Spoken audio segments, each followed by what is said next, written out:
Thank you, Leandro. Thanks for the OpenGeoHub for organizing the meeting. And it's good to see so many known faces here. It's very fine to see everyone. I'm going to talk about something which, in the broader scope of things, has an interest to many of you, because I know lots of you are doing and presenting and working in what I call large area classifications, either being large areas or global maps. OpenGeoHub just produced one of the global paths to watch.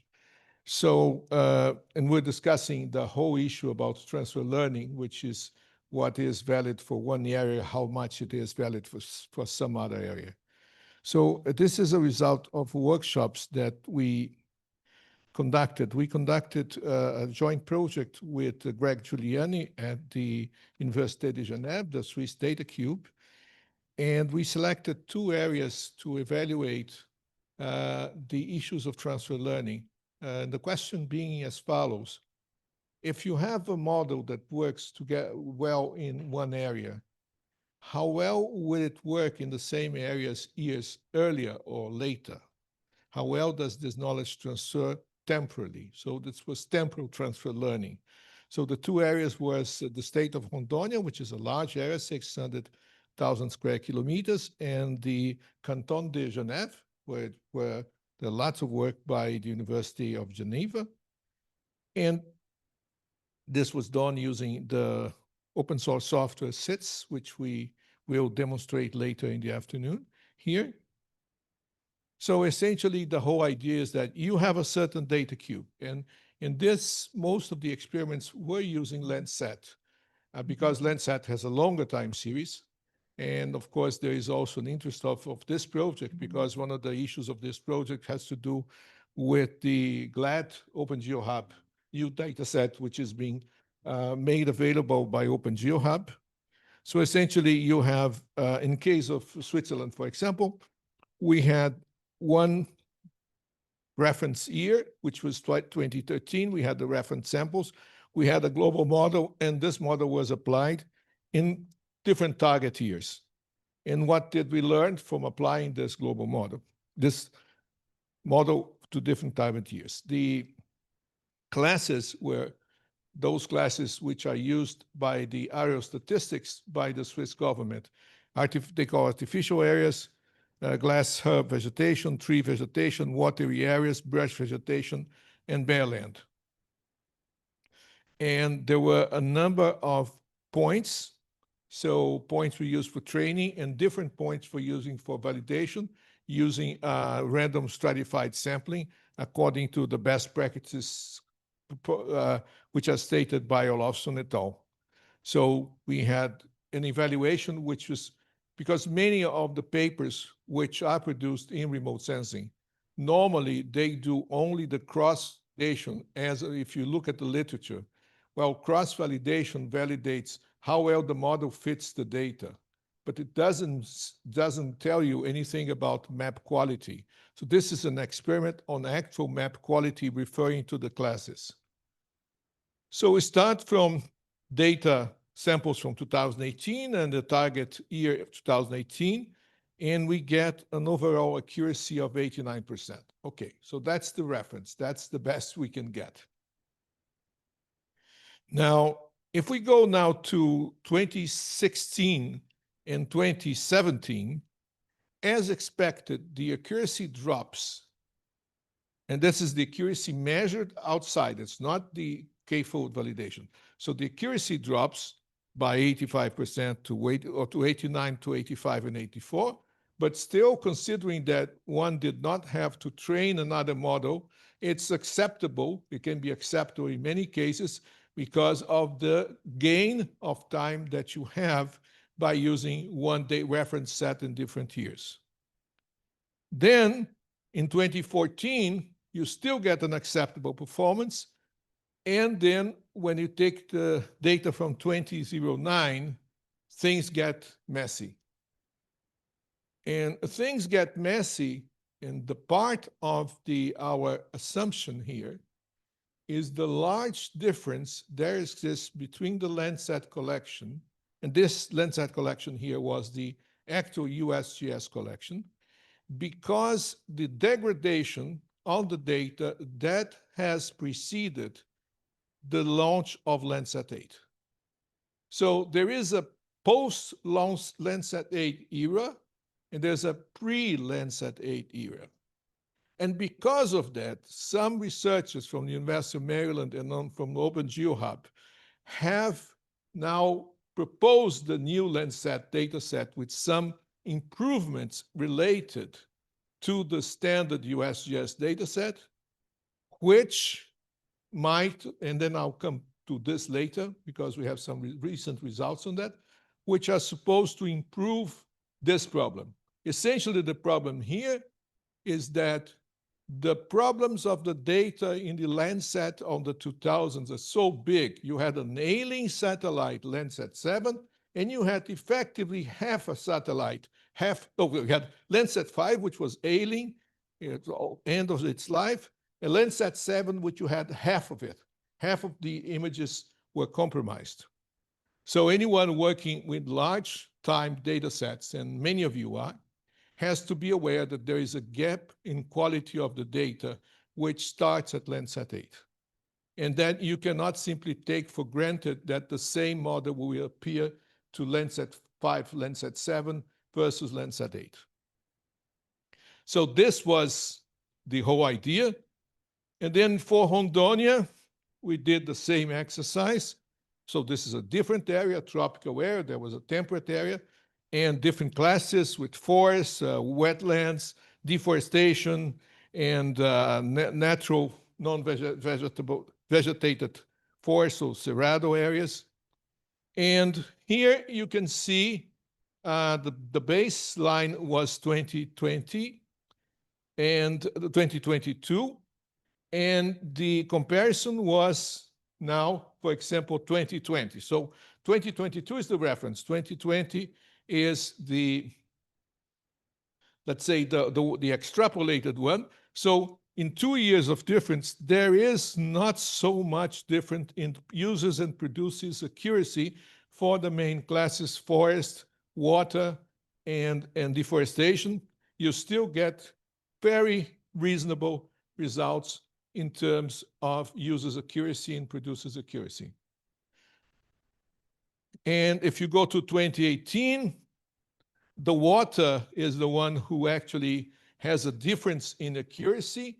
That has probably nothing to do with the satellite, but to do with the fact that water is a very climate-sensitive signal, which you have some drier months. You may not find water where you found water in a different area. So that is the reason many of those who work on these global maps use water maps and water masks and urban masks to sort of model this fact that water is very sensitive to catch year after year. Use, for example, the Paquel mask or something of this sort. Now, then that led us to do a more ongoing large-scale experiment. We are redoing the land use, land cover data set for Brazil from initially 2000 to 2025. Those of you who knows, there is lack of data sets, and especially those with more detailed information of things like secondary vegetation. For example, Leandro knows mapiomas. Mapiomas does not make a difference between primary and secondary vegetation. And this is very important because of emissions calculations. You have to calculate the emissions. The emissions from secondary vegetation are different from the emissions from, or the capture from forests.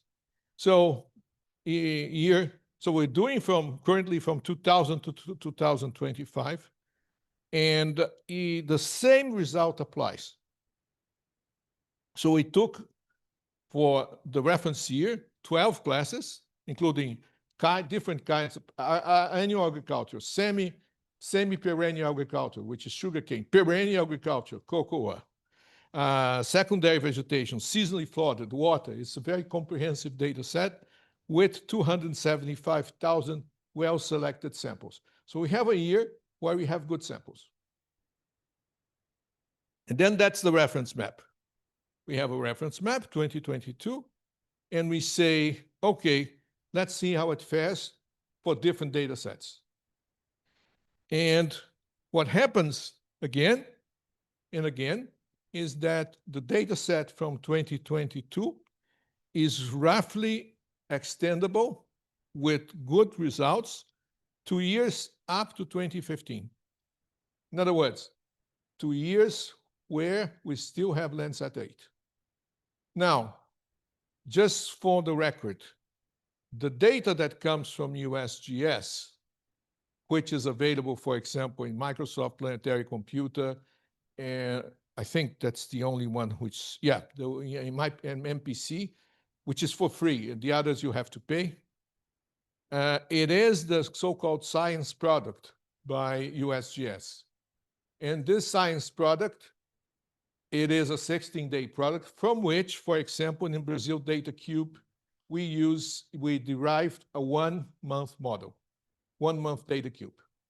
The Data Cube from GLAD, which is the one OpenGeoHub uses, is a 2-month Data Cube. So we compared in Landsat 8 times which one has the best behavior in terms of land use classification. And in this case, for our experiments, which are very heavily based on time series, which are very heavily based on time series, the 1-month Data Cube is better. Now, when we go, okay, so that's 2022, 2024, very nice, no big, very comparable. And this does it, for example, for multi-temporal transfer learning, including tricky areas. These areas here on brown are the so-called semi-perennial agriculture, sugarcane, which are tricky to separate from annual agriculture. And the results compare very much with the reference product, which is Terra Class 2022, done with Sentinel 10 meter. So the Landsat 30 meter is comparable, of course, given that we have very good samples with the reference product. Now, when and does it works nicely? So now the problem is when you go back before Landsat 8, you start having problems. You start having problems. The data varies considerably. The quality of the data goes down tremendously.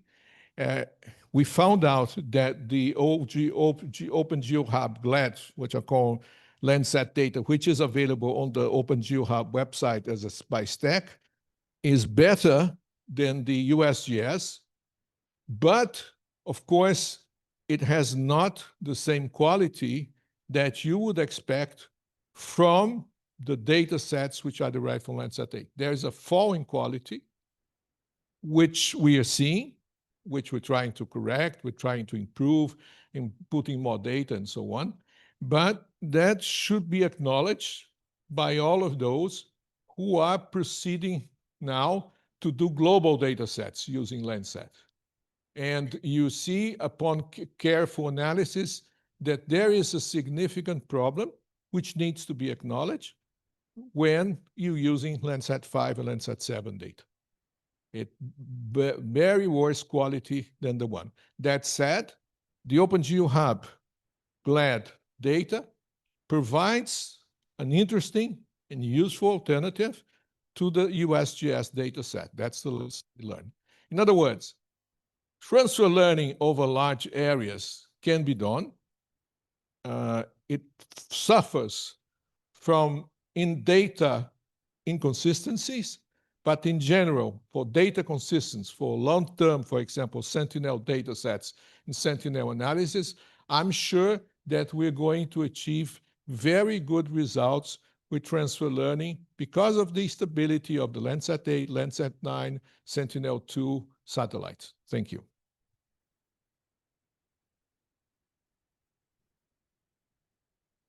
Thank you, Gilberto. So we have time for questions.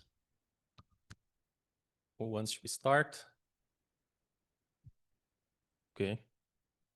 I have one.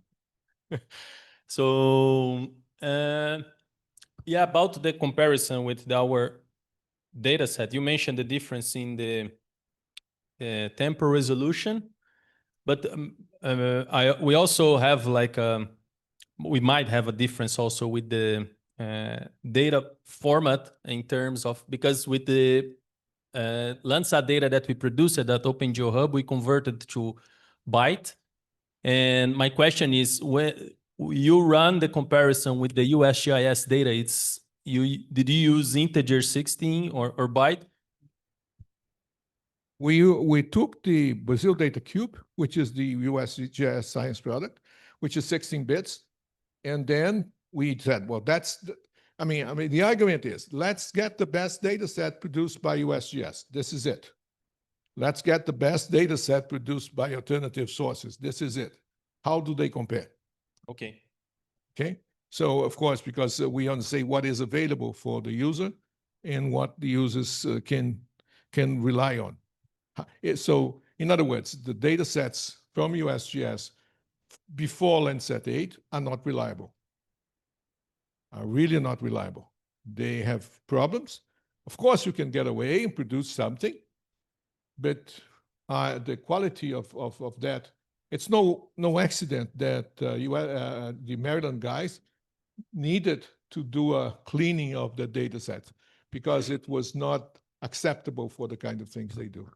Yep. So just to complement, so what for the Maryland, they actually produced the data in integer 16. It's a bit weird to the past because you also have like a hydrometric limitation for the satellite Landsat 5 and Landsat 7, but we are working with the version 2, Tom mentioned that, to go for monthly and also to produce like with a more numeric precision. But to be honest, I'm a bit skeptical that we would be able to do at monthly base because of huge data gaps. But yeah, that's another issue. Yeah. So questions? Thanks, Gilberto. Very nice work.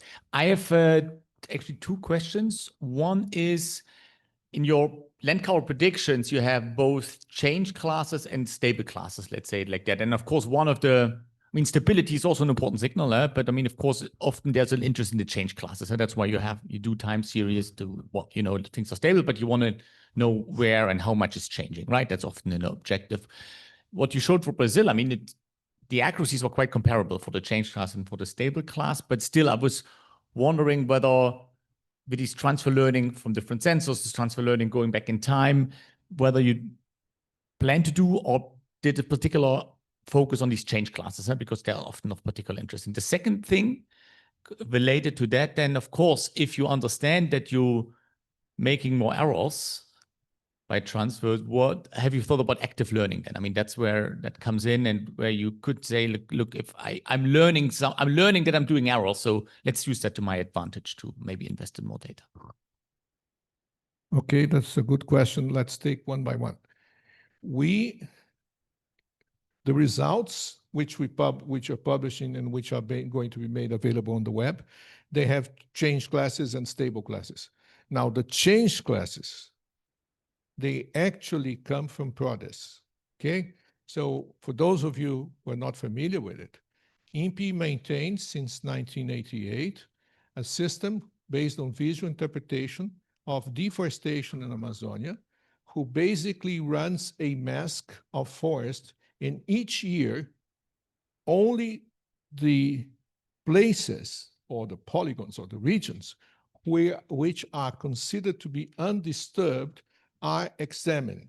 In other words, if one polygon, one area, has been identified as deforested on year X, 2001, it will not be seen again in 2002. In other words, it's a monotonic function.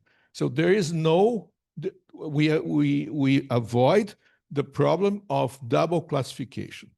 So here, this filter is applied. So in the final map, we use the PRODES data.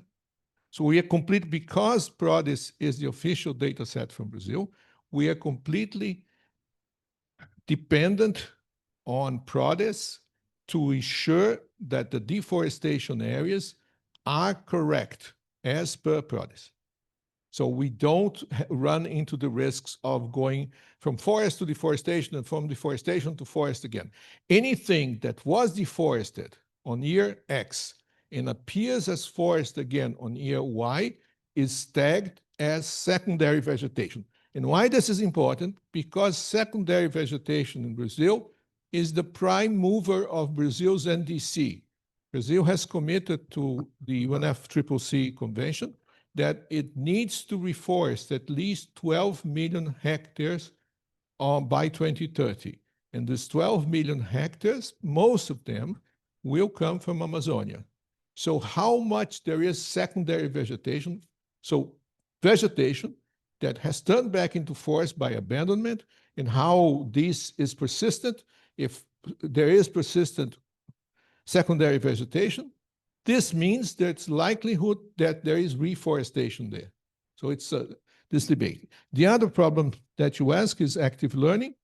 Well, we actually used active learning a lot to build the first samples. So a lot of the time was spent building these samples, going over them, using what we do there for quality analysis, quality assurance of samples. We use a self-organized maps. So we did a lot of work in cleaning, until we understood that we got to a compromise of quality in terms of the samples. So a lot of what you would call active learning was actually used in the sample process. There was many iterations, 20 something, to get to this point. And then after that, you get the first reference map, then you go on from there. It's not perfect, but it's a compromise in terms of doing one time that you really have a reference. I have more curiosity because you have shown, for instance, on the next slide or later, different maps over time, and you say these are good. Yeah, for instance, this one. Why do you say that they are good or not? Well, I don't have the final statistics because this is work that actually has finished day before yesterday. But essentially, we compare those to the actual PRODES maps and to the actual maps of reference that we have. Okay, we have reference maps. We have reference maps. The problem with the reference maps is they are not yearly. We have one reference map 2022, then 2018, then 2014, and we want to do the whole series. So because we have the reference maps, we can say how much, for example, in this year, let's see where this is the reference map for 2022. Okay, so on the right, this is the official product reference map. And then that's the product. No, this slide is fine. The other one is not clear to me, but actually, if you finished yesterday, of course, statistics should be complete. Well, we should be publishing it. I just thought it was interesting to present here to elicit some discussions on the use of, because I know many of you use Landsat or use large area. Mazzolelli does, Leandro does, Martin Harold does. A lot of people here do a lot of large-scale mapping, global mapping, or stupid people like me. We should look at this map for at which time, because you know it's 2019. But for instance, if it's I don't know, deforestation might occur, I don't know, in May or in December. Well, it depends on when the two things you need to do, you want to do. The first one is to have a near real-time detection of deforestation for law enforcement. That's a different thing. I'll talk about it tomorrow. The other thing is to make estimates of emissions to account for the regulations set up in the United Nations Framework Convention on Climate Change. By those regulations, countries are supposed to, within a certain period, and now they're pushing to be more and more yearly or 2 yearly, 3 years, to produce maps of emissions from the different sectors and send these reports for compliance with the standards set up by the technical advisory group of the convention. And this is part of this effort. This is so-called AFOLU, agriculture, forest, and other land uses. And then from the changes here, from the transitions from one year to the other, you can say, for example, how much pasture was converted into agriculture, and that is a factor which enters in the calculation of emissions of a country. Yeah. Okay? Thank you.